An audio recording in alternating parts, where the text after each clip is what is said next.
Hi, everybody, and welcome back. It's a really big show this week, you may have noticed.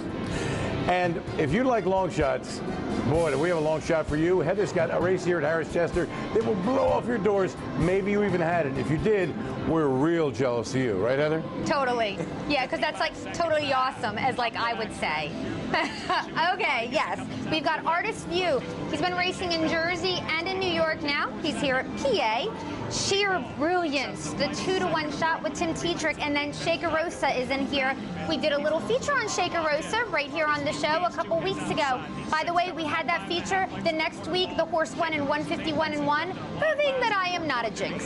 3/4, 122-4, and now Sheer Brilliance is put to the test by Liberty Call. Cessna Flight made a break in stride. Ben's Shotgun shook free to reclaim third, but he's 4 off the leaders at the 8th pole. Liberty Call a half in front. Sheer Brilliance fully extended. Ben's Shotgun's gobbling up ground down the inside, up to the line. Liberty Call a length in front. Liberty Call in a photo with Ben's Shotgun. Ben's Shotgun fires down that last quarter, 27 seconds, and wins in the final step by a nose in 150-4. Okay, Ping, hold on to your hat.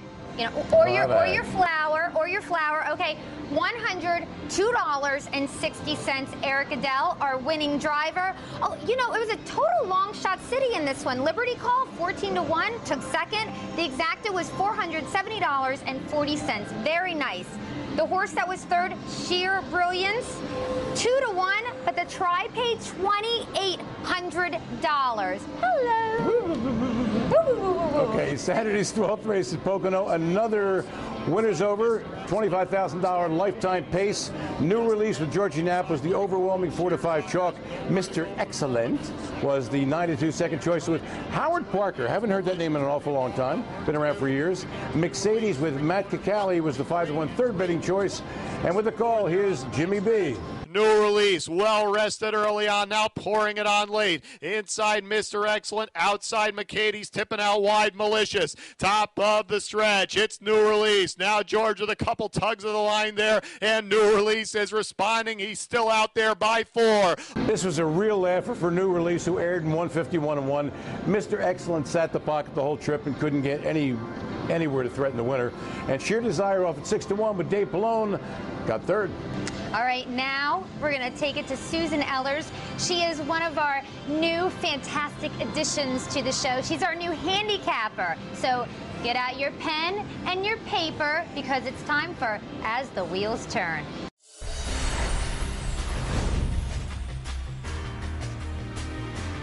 Thanks, guys. Well, I had a miscue last week with Funny Deacon, but that's okay. I'm not going to stress too much about it.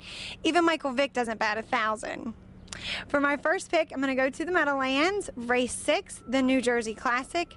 Anyone who watches harness racing knows Big Jim is doing big things, but I can't bet against this horse. I think he's going to be the sport's next millionaire after tonight. So I'm going to make my money with the horse I have picked for second, Graham's Legacy.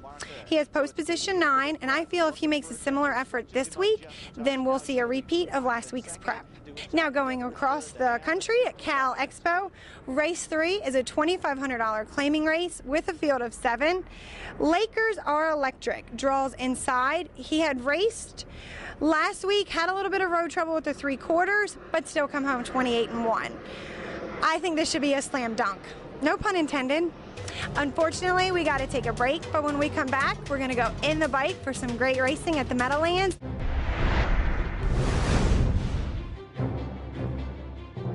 We got some terrific action from around the country this week, the Meadowlands and Western Fair Raceway in Canada. So first, let's go to the Big M, and they had the Miss New Jersey Prep, a $20,000 race, and the $175,000 final races tonight. And with that, here's Heather. All right, let's take a look at Crispy Apple in here. Now, Tim Tetrick was down on 4 horses in this race. This is the one he chose. There may be a reason for that. Rocklamation is 2 for 2 this year, and Pretty Catherine. Do you remember her from last year? She was one of the best 2-year-old pacing fillies in the country. Yes, Casey Coleman. Now, this is her debut. Crispy Apple took charge with authority, and the whip's up on Rocklamation in second now. I Kill Time stays in third now. Pretty Catherine charging hard on the outside with Dave Miller, takes a run at Crispy Apple. Pretty Catherine and Crispy Apple, and they hook up stride for stride here. Nice tussle as they pass 3/4. quarters, and the pace accelerates. Proclamation from the inside. I Kill Time on the outside, looking dangerous. 1:25.3 for 3 quarters. 27.4 third quarter speed. Crispy Apple. Pretty Catherine giving her all she can handle, but it's Crispy Apple. Pretty Catherine on the outside coming at her. Those two with Proclamation looking for room, trying to squeeze through. She's live. 3 of them across the track. Now it's Crispy Apple. Crispy Apple cleared the lead just before the half, and then she fought off Pretty Catherine. Late in the mile, ended up posting a half-length victory in 1:52.2. Proclamation scooted up the pylons. She took second in this one, and then Pretty Catherine did hold pretty gamely. I mean, she really raced good, and she was third. I like Pretty Catherine in the final. Yeah. Just saying. So Tim Teague did pick the right horse. He had the winner, correct? In this one, but I like Pretty Catherine for tonight's final. Okay, let's see what happens. All right. In the $25,000 New Jersey Classic Elim, last year's 2-year-old and Breeders' Crown champion, Big Jim was the 1-5 chalk with Phil Houdon. Jimmy Tactor trained entry of High Noon with Ron Pierce, and Graham's Legacy with Brian Sears with a 9-2 second choices. The rest were all double-digit bombers. Let's see what happens.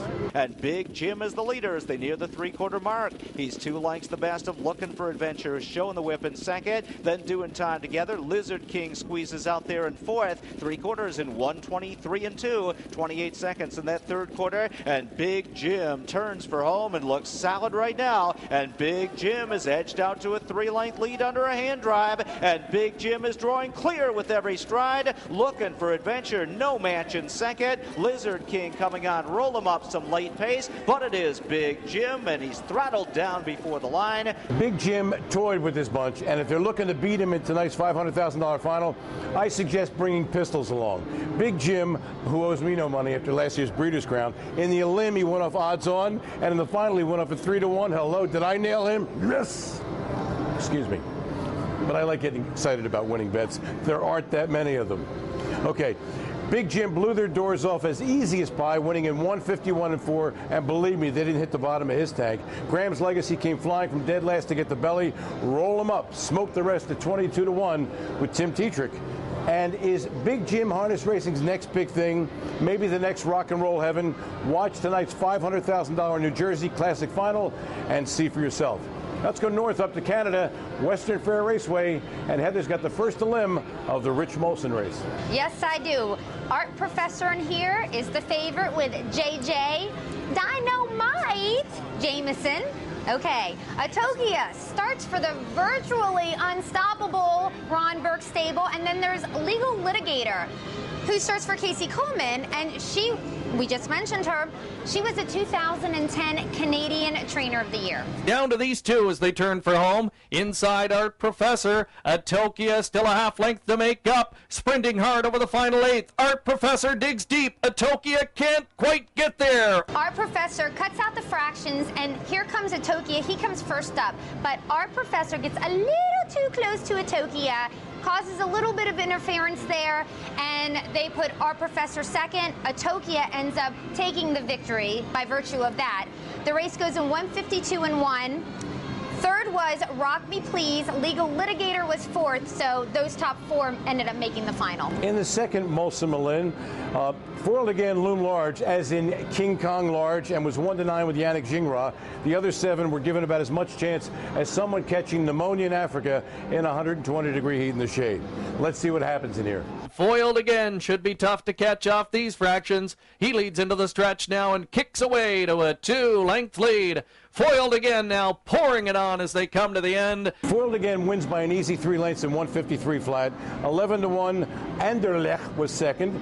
Ira Cash Hanover was third, but Atokia and Art Professor in the other limb went 1:52.1, which means they would have beaten Foiled again by 4 lengths. Will that make a difference in the final? You'll have to watch it to see and find out, okay? The $300,000 Molson final takes place tonight, and of course we'll cover that race for you next week, right here on PA Harness Week. And for all of us here, including my partner, Heather Moffat, I'm Steve Ross, reminding you to get high on harness. It's only natural. There they go. Explosive Matter wins the Colonial easily. Underway. Starting fast outside there. Express Messenger into the air.